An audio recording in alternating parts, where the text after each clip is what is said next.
Hey, what's up, everybody? It's your boy Taz, and thank you for checking out this episode of the Intro Podcast. But before we get into the show, do me a favor and check out our new social network platform called Topics. Go to www.ilovetopics.com. It's motivational, it's educational, it's positivity, it's entertainment, it's news, it's everything that you need all in one app, and you get to meet some really cool people. There are already people joined. The only person that's missing is you. Go right now, www.ilovetopics.com. Now, let's get into the show. Okay, today we are talking about, and this is a topic that's really dear to me. Again, we are definitely attentive to you guys who are on the actual you guys that are watching us on Spotify. Yes, you guys that are watching us on YouTube or listening on Spotify, of course. But we decided to go live on Facebook today for whatever reason, because we're not all there sometimes. But before we do that, shout out to JR for these T-shirts. How can the listeners, the viewers, or whatever, how can they get more information about you? Of course, you can always look me up personally at Lionheart JR across all social media going forward. But you can look at all of our apparel at www.thelionheartcollection.com, at the Lionheart Collection across all social media as well. Bet. Today, our deep dive, self-love and leaving toxic family relationships for a better mental health. Yes. So, off top, if any of my family see this, if it don't pertain to you, don't let it pertain to you. If it does, we got to do better. JR, I'll let you read this first half. Okay, so of course, now the headline here is self-love and leaving toxic family relationships for better mental health. Says family relationships can be complicated and often shape the way we view ourselves and the world around us. However, sometimes these relationships can be toxic and cause more harm than good.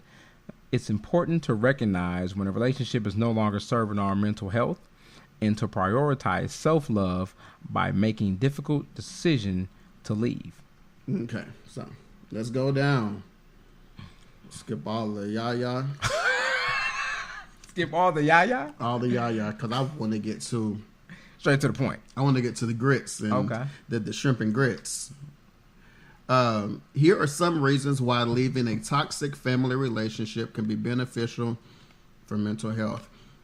Look, while I'm reading this and talking to y'all, I promise y'all this is for me at the same time. Again, this is reasons why leaving a toxic family relationship can be beneficial for mental health. Reduce of stress and anxiety. It says toxic family relationships can be a significant source of stress and anxiety. The constant emotional turmoil and conflict can lead to a range of mental health issues, such as depression and anxiety. By leaving a relationship like this, you can reduce the stress and anxiety in your life. It is important to recognize when your family is causing you to be stressed or anxious all the time. Nobody wants to feel that way every single day of their lives. Take time to understand why they are causing you to feel bad about yourself and make an informed decision about leaving the relationship. You should discuss it with them first. Make sure they understand why you feel like this. It might trigger them to do better in the future. I want to concentrate on those last two sentences. You should discuss with them why you feel like this. It may cause, you should discuss it with them first. Make sure they understand why you feel like this. For me, personally, like I said at the top of this particular segment, this is something like, this is real for me because I used to say that I was the black sheep of my family. Ooh, I'm there now. I have a different term that I've learned recently through watching ministry through my church in Tulsa, Oklahoma. I'm not the black sheep anymore. I'm the rebel. I'm the one who decided, instead of living according to the box, I'm going to live outside that box. Oh, I've been living outside that box for quite some time. And for me, and I'm like, I've done it before, but after listening to the message, I'm getting there more to where I'm starting to realize and understand that and let's just take it, just not family, let's just say in general, some people don't know that what they do or don't do hurts you. Yeah. Because if it's something that's been done for as long as it's been done, they don't even see it as hurt. They just see it as, this is how we've always been. Because they get used to it. They get used to it. Yeah. So because this is how it's always been, why should I change now? Ooh. I don't know that whenever we're around each other, if I say a certain thing, it makes you feel a certain way. I remember vaguely, this is probably about 4, 5, 6 years ago. I was at my brother's place in Pleasant Grove, and my brother was fixing on my other brother's car. And a commercial came on, I want to say 105 or 97.9 The Beat. And there's a little excerpt that they do from the Boondocks where the guy says, everybody has a little gay in them. Yeah. Well, with my brothers knowing my lifestyle, my oldest brother was like, hell no. Ain't nothing cool about that. I'm thinking to myself, do you not understand that you're saying that in front of a brother that you know is a part of the LGBTQ community? Yeah. And I can see how you feel like that's his way of not accepting you in the first place. And in that instance, or for that particular situation, it didn't improve because even in knowing that about me, it didn't make him want to be like any more pressure free. It's like he doubled down. So at that point, that's where that's where the anxiety or being uncomfortable came about, because you already know how I feel whenever you say certain things or whenever you do certain things. So the fact that you don't even want to not be that person or say certain things. Yeah. Like you want to be negative. You want to make sure I hear you say negative things about that. Of course I'm going to have anxiety attacks, or of course I'm going to be uncomfortable because you're knowingly or saying things against not the commercial, but against me. Yeah. Part 2. And I don't understand how a lot of that works in the first place. Because you really gotta you really have to be conscious of what you're saying around people, especially the people that you say you love. Yes. Or family members, because there's no telling how somebody feels about the things that you're saying. Now, granted, I'm a person that's probably more unapologetic, but I'm also way more understanding than most people. So, I mean, if that's your lifestyle, that's your lifestyle. Like, I'm not going to degrade you or speak down to you because that's your lifestyle. Like, everybody's different. That's one thing that I learned how to accept in life. Mm-hmm. Everybody's different. So, if it's something that's different than what you believe, that's okay. Yeah. Like, there's no reason why you need to down talk somebody because their lifestyle or their thought process is different than yours. It's just different. Yep. That's it. I have become, by force, not because I wanted to be this way, but life has caused me to become a very confrontational person. Because what I've learned about not being confrontational is people would take advantage of that and will make sure that as long as you know how they feel, they don't give a flip about how you feel. So my thing now is I live me unconditionally, unapologetically, because you have to know that at the end of the day, whether you love me or hate me, I'm still going to be me. That's it. That's all you can do. Period. Just be you. So the second paragraph of this says, of course, family relationships can often leave us feeling inadequate or unworthy. Ever felt like this before? More than likely you have. You're not the only one. Trust me. When you are consistently criticized or belittled by family members, it can damage our self-esteem and self-worth. It leaves us feeling bad most of the time, and that can lead to harmful decisions like misusing drugs, alcohol, or others, feel better about yourself. Now, leaving a toxic relationship like this can allow us to focus on building our self-esteem and learning to love ourselves.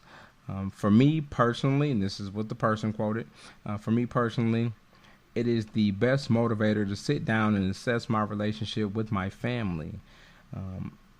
I take time to write down my emotions and feelings about my family members, and my motto for this is, I want to feel good about myself, and if you make me feel bad about my belly fat or thick thighs, then I have no time for you. Now, of course, it's a slight embellishment, but it's just an example of some of the things that people might feel inadequate or self-conscious about. So if you're consistently bringing light to those things or bringing those things up, then of course it's going to make a person feel a certain type of way about it. Now the next, I've lived that point out. I've literally lived that out to where, because of the whole self-esteem thing, I lived it out to where, and of course I've talked about this on many different platforms, whether it was Facebook Live or whatever, or in the podcast or whatever. I've lived it out to where, because I wanted to be accepted and I didn't want to be the cast out. Mm-hmm. I didn't want to be the person where everybody looked at and was like, no, we can't mess with Taz, we can't mess with Troy because of X, Y, Z.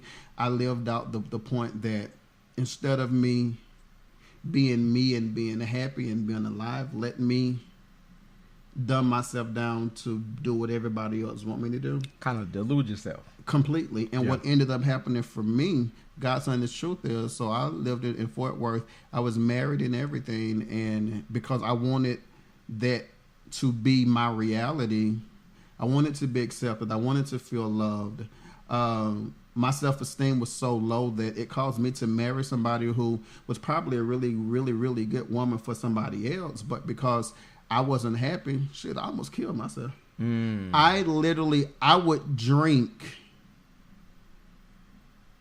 in order to want to be around, but I didn't understand that me drinking, because I learned for me that whatever spirit or energy I'm in when I drink alcohol just makes that energy bigger. Yeah. Well, because I was depressed and my self-esteem was as low as it was, or I feel like I wasn't wanted, what that made me do was make me want to end me, because it's like my self-esteem was so low and nobody understood, and they were so concerned about what it looked like on the outside that they never even thought to look at the fact that this nigga really not happy. Even though I'm calling telling you, like, I'm not happy, auntie, I'm not happy, friend, I'm not happy, brother, I'm about to do this. Like, all that mattered was the fact that whatever it looked like to the world.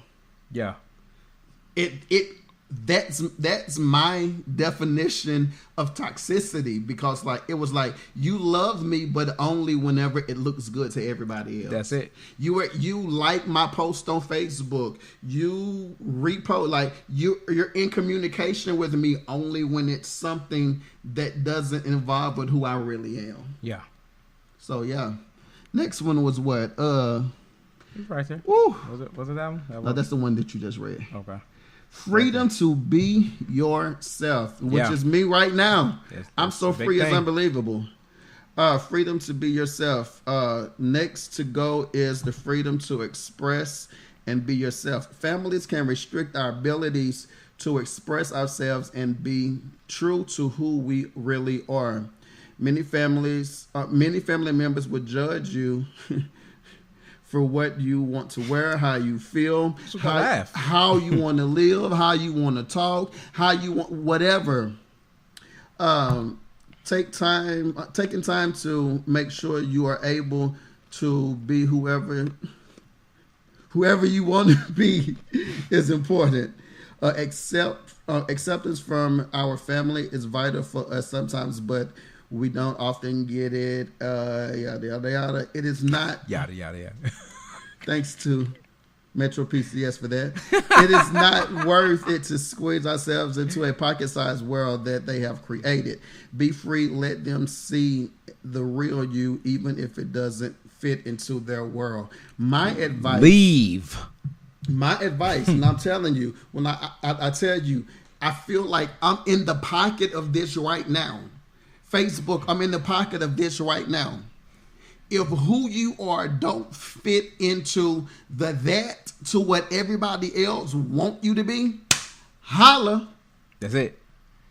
Because whenever I said holla, I found myself wanting to be alive.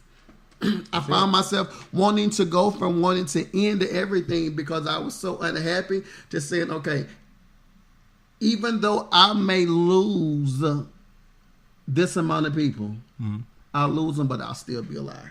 There you go. And sometimes that's just what it is. That's how it is. Now, picture this, right? Imagine that you live through your life surrounded by toxicity and consistent judgment from your family, which we've both been a part of. Next thing you know, you're an adult looking to settle down with someone. What is the first thing you look for in a person when you go on a date? Toxicity. Yeah. And this can really damage your ability to date and have fun, as you always will be looking for toxic traits first because that's what you're familiar with, without looking at all of the good ones. Mm-hmm. You know, toxic family relationships equal looking for toxicity in other relationships. Yes. We can create an opportunity to develop healthier relationships by leaving a family dynamic that does not bring us joy. When we're no longer consumed by toxicity of our family relationships, we can begin to attract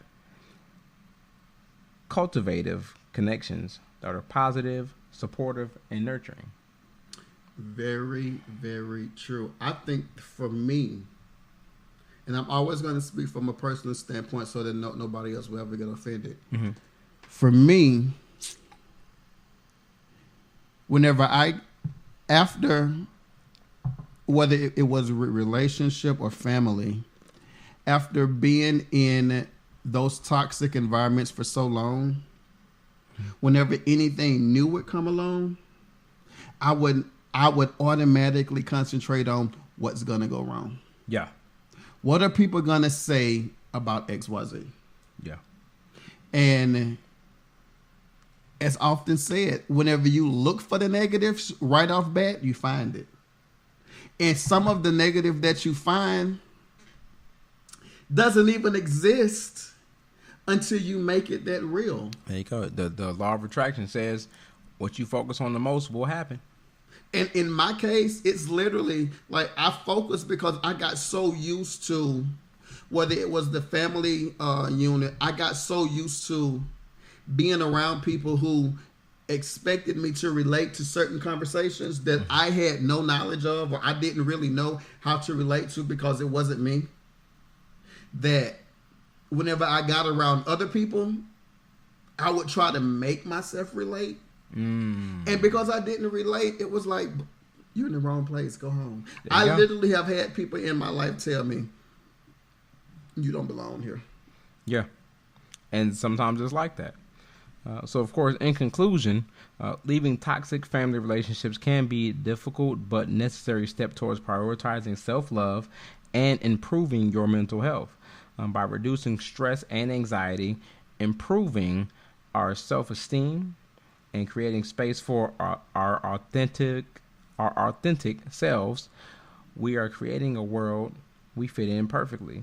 It's almost like a Disney movie about outcasts finding their own space. Speaking of outcasts, I'm sorry.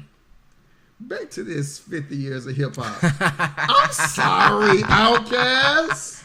No, I mean you can't say sorry to Outkast, first of all, because they're iconic. You even though they might not be your favorite artist, they are definitely a big iconic influence on hip hop for the last 50 years. You can't not mention them, but they already know that they're mentioned. They already know what that is. Like that's what they are. Big Boy, Andre, Bombs over Baghdad. Not even bombs over. Let's go back to Southern Playalistic. Let's go to I Like the Way You. Let's go back to me and you, your cousin and your cousin. I love it. So they know they're iconic. My conclusion. So he gave y'all the politically correct conclusion. Mm-hmm. My conclusion is this, and I've learned this recently, and I'll literally say this in front of JR. I learned that just because they have your last name don't necessarily mean that you have to hold them accountable to the family title, or don't mean they have your back at all. For me, I have family, but a lot of times we misconstrue loyalty with toleration. Let me say it again, because that just hit me. A lot of time we misconstrue loyalty with toleration. And we're not in a season, if you're watching this and you're going through this right now, you're not in a season where you need to be concerned about being tolerated. Because as much as you're tolerated now, you'll be thrown away tomorrow. Yep. You have to be concerned about being in a situation to where you know that whenever the chips are down and there's nobody to call, there's nobody around, you have people who literally care about you. If it's not family, I post and I have people that get offended all the time. I have my God-given family and I have my chosen family. And for a while, for the most part, my chosen family has been the family that has been that, rather than my chosen family, rather than my given family, whether it be brothers or whatever. So whoever you have in your that support you for who you are and not what they want you to be, stick with it. Don't put yourself in a situation to where you feel like you have to deal with toxicity, because if you start dealing with it now and you get comfortable in it, you'll never get out. Yep. In the meantime, in between time, it's your boy Taz. And your boy JR. Hey, this is the Intro Podcast. Once again, do me a favor. Go to www.ilovetopics.com. That is our new social network platform that we have launched. There you can either develop a web profile, or you can download the app from the pop-up that comes up, and you can download the app. Develop a profile, chat with us. We have a couple people there now, and I'm excited about what that is going to do. Once again, JR, where can they find you? Of course, they can find me across all social media at LionheartJR. You can find anything from the Lionheart Collection at www.thelionheartcollection.com. Follow us on social media at The Lionheart Collection as well. Taz, where can they find some good music? I am Trevane on all social media, and also I am Trevane.com, R&B music, but also if you just want to get to know me for who I am as opposed to media and all that other stuff, you can do that. Shout out to Maisha Douglas, who watched us on Facebook. Thank you so much, Maisha. For some reason, I just noticed a trend, but I'm not going to say what that trend is. Uh-oh. Keep it kosher. Anywho, do me a favor, follow us, and I look forward to next week. JR, any closing words? Well, I got nothing. In the meantime, in between time, you were watching all my words. No, go right? ahead. You were watching and listening to the Intro Podcast. Hopefully, we'll see y'all next week. We'll holla at y'all later. I don't know what he's talking about. Holla at y'all. Holla at y'all.